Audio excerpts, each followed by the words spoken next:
Senhor esteja convosco.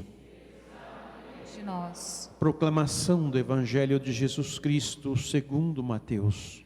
Glória a vós, Senhor. Naquele tempo, quando soube da morte de João Batista, Jesus partiu de barco para um lugar deserto e afastado. Mas quando as multidões souberam disso, saíram das cidades e o seguiram a pé. Ao sair da barca, Jesus viu uma grande multidão, encheu-se de compaixão por eles e curou os que estavam doentes.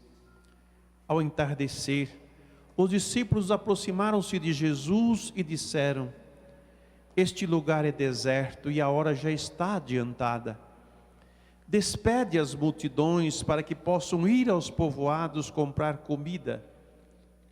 Jesus, porém, lhes disse: eles não precisam ir embora. Dai-lhes vós mesmos de comer. Os discípulos responderam: só temos aqui 5 pães e 2 peixes. Jesus disse: trazei-os aqui. Jesus mandou que as multidões se sentassem na grama. Então pegou os 5 pães e os 2 peixes, ergueu os olhos para o céu e pronunciou a bênção. Em seguida, partiu os pães e os deu aos discípulos. Os discípulos os distribuíram às multidões.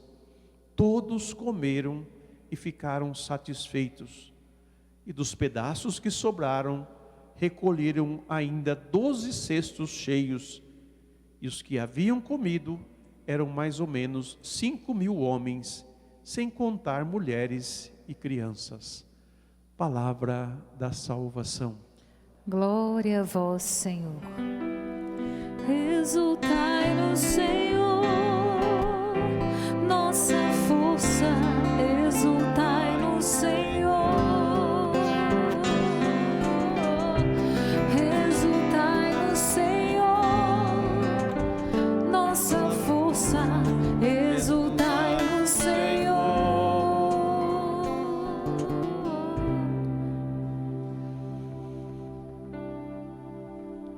O que é a família? Da onde veio? A família humana, ela nasceu do sopro de Deus, da vontade de Deus, do querer de Deus. Assim como Deus é comunidade, a família humana foi constituída por Ele para formar uma unidade também. Por isso que eu não quero dirigir a vocês para falar de família tradicional ou de família antiga. Eu quero falar para vocês de família original, quer dizer, a família que vem das suas origens, que tem nas suas origens o sentido e o valor, e a profundidade, a base que lhe sustenta. Foi o próprio Deus quem constituiu a família. E se Ele a constituiu, Ele já deu a ela, já capacitou a ela, já deu a ela as condições de viver como família. É como a mãe de primeira viagem, né? Que quando o filho nasce não sabe o que fazer com ele, mas dentro dela já está, né? Por intuição, ou por graça de Deus, já o cuidado para com o recém-nascido. Então as nossas fontes, meus irmãos, vou dizer assim, a fonte da nossa família é Deus. Por isso, se quer que a sua família caminhe bem, se realize bem, quem vai dar respostas para ela é Deus. É nele que está a resposta que nós procuramos para resolver os problemas da nossa família. Não é as ideologias, não é as ciências humanas, embora elas contribuem no lado psíquico nosso, sim, ajuda bastante. Não é esse ou aquele pensamento daquele filósofo ou daquele tal pessoa que vai conduzir a nossa família. se nós não nos firmarmos, se nós não ouvirmos a Deus e nos deixarmos conduzir por Ele, e formos por outros caminhos, se a nossa família começar a se erguer, né? Aqui, o tema é se erguer em ordem de batalha, quer dizer, a se erguer diante de Deus. Porque quem como Deus, né? Não diz São Miguel, não, ninguém como Deus, né? Mas se a família não se erguer diante de Deus, ela não verá a sua vitória. Mas se ela se ergue diante de Deus, na presença de Deus, sim, vamos ver a vitória. Por isso, a luta, ela é contínua, é diária. Formar alguém, quer dizer, colocar numa forma, colocar num formato, se leva tempo, dedicação, amor e carinho. Educar um filho, como é que se educa um filho? Só dando de comer, dando os brinquedos que ele gosta, deixando ele fazer o que ele quer? É assim que se educa um filho? Não é. Como é que se educa uma pessoa nas boas maneiras? Treinando ela nas boas maneiras, ensinando, isso é bom, isso não é bom, isso presta, isso não presta. Não há outra maneira. Olhando a história da nossa salvação, Deus não agiu de outra maneira senão essa. Homem e mulher de cabeça dura, por que que você resiste a não me ouvir? E quer que eu aceite o seu caminho, a sua verdade, e fazer com que ela funcione? Ela não funciona, porque é fruto do seu egoísmo, é fruto de uma visão distorcida da própria vida, da sua própria identidade. Venha a mim, a fonte da vida, e aí sim você vai encontrar o caminho, você vai encontrar o sentido. Olha o que a primeira leitura nos mostra hoje. Um povo que foi tirado da escravidão, era escravo do faraó, não era livre, não tinha liberdade de pensar, não tinha liberdade de fazer as coisas. Eles tinham que trabalhar para o faraó, tinham que produzir para o faraó, tinham que enriquecer o faraó, e eles só ficavam, né, com a comida que lhes era dado.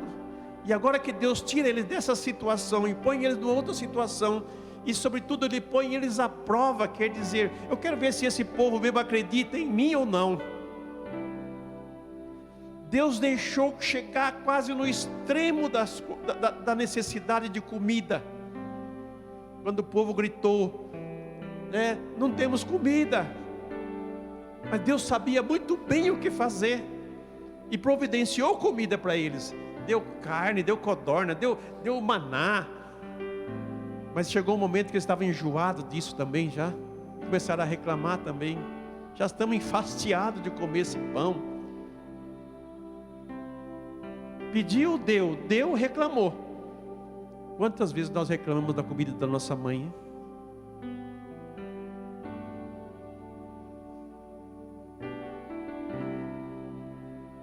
Meu pai dizia para os meus irmãos, quando falava assim que a comida estava sem sal, estava com sal demais, falava assim, agradeça a sua mãe, porque foi ela que fez a sua comida, viu?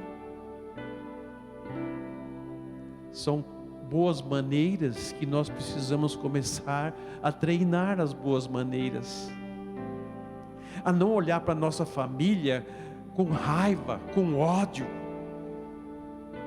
porque o meu pai é assim, minha mãe é assim, meu irmão é assado. Mas ter esse coração de Jesus, que é um coração de misericordioso, e ele viu aquela multidão faminta de vida, aquela multidão cansada, ele teve compaixão dela. É assim que eu tenho que olhar para a minha família, ter compaixão dela. Você usar de um coração que não a destrói, que não a elimina, mas um coração que busca salvá-la, que busca trazê-la de volta. É nesse sentido que nós vamos nos erguer e erguer a nossa família. E para erguer a minha família, eu preciso me erguer também. Eu preciso estar de pé na presença do Senhor.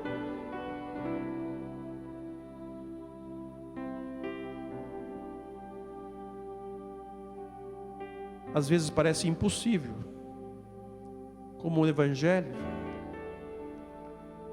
Como é que nós vamos dar de comer a essa multidão nós só temos aqui 5 pãozinhos e 2 peixinhos.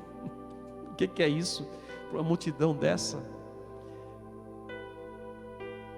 Deparar-se com o próprio limite, mas também se deparar com aquele que é capaz de multiplicar, não uma vez, não 100 vezes, não 1000 vezes, mas milhares de vezes aquilo que nós temos. Deus é o único que vai além dos limites que nós estabelecemos. E Jesus sabia muito bem o que Ele ia fazer. Então me traga aqui o mínimo que você tem. Se você acha que você não tem nada, se você acha que você tem então um pouquinho, traz aqui para mim. Me entrega esse pouquinho que você tem. Fica sem nada, porque agora eu vou te dar tudo e muito mais ainda. Olha como que Deus age. Confiar na providência divina é um exercício que nós, Canção Nova, fazemos todos os dias. E que não é só nós, Canção Nova, não, mas qualquer família de vocês aí que confia na providência do pão de cada dia. Eu acho que vocês têm experiência de confiar na providência até maior do que nós. Não vou duvidar disso não, porque Deus não parou na Canção Nova, não parou em nenhum outro lugar. Deus é Deus de todos nós. E todo aquele que clama a Ele, todo aquele que confia nele, vê transbordar a sua vida. E o que Deus quer fazer comigo e com você, meus irmãos e irmãs, e com a sua família, é um transbordamento, é um resgate da verdadeira identidade da família, do verdadeiro significado dela, e da relação entre pai, mãe e filhos. Por ouvir o mundo, nós nos rebelamos contra os pais. Por ouvir o mundo, nós nos rebelamos contra nós mesmos, contra a nossa sexualidade, contra a nossa identidade, criando falsa identidade, criando outras situações que não estão na composição da pessoa humana e nem da família. Família alternativa, não existe isso, existe família. Nós humanos pertencemos a que família? A família humana. Mas nós temos um diferencial. Nós somos de Deus. Então é uma família humana e divina. Tanto que esse ano é o ano de São José. E nós temos um carinho muito grande pela família de Nazaré. Jesus, Maria e José. Nossa família, nossa é. Eu lembro da música do Padre Zezinho que diz: se todos os pais fossem, não, que todas as mães fossem Maria, e todos os pais fossem José, e que nós se parecêssemos com quem? Com Jesus de Nazaré. Seria lindo, né? Nunca iríamos ser igual a Maria, igual a José, igual a Jesus, mas íamos ser, como se diz, ia ter em nosso rosto o mesmo brilho que eles tinham, da graça de Deus, da presença de Deus no nosso meio. Meus filhos, minhas filhas, queres construir algo? Queres construir, reconstruir sua família? Queres reerguer a sua família? Confia em Deus, escute-o, se levante diante dele, pois ele não enviou o seu Filho para condenar o mundo, mas enviou para salvá-lo. E é Ele o pão do céu que vai saciar a nossa fome, a fome que nós temos da unidade, da integridade e da santidade da nossa família. É isso que vamos erguer-nos para que Deus intervenha e restitua, como interviu lá no deserto com aquele povo cabeça dura, aonde até Moisés reclamou. Mas Deus manifestou o seu amor, a sua misericórdia, teve compaixão desse povo, perdoou esse povo. Mas agora é o seu Filho que demonstra essa mesma compaixão. E é Ele que providencia quando nos vê no nosso limite, onde nós não sabemos o que fazer mais, para onde ir, a quem nós vamos ouvir. Nós já sabemos a quem nós temos que ouvir, nós já sabemos o caminho que temos que seguir. O que precisa é se levantar. porque é esse o que o tema propõe para nós. Famílias, erguei-vos em ordem de batalha. Quer dizer, se ponha de pé diante de Deus, para que Deus possa assim, ver que a sua disposição é no sentido de restaurar, de renovar a sua família. Que assim seja.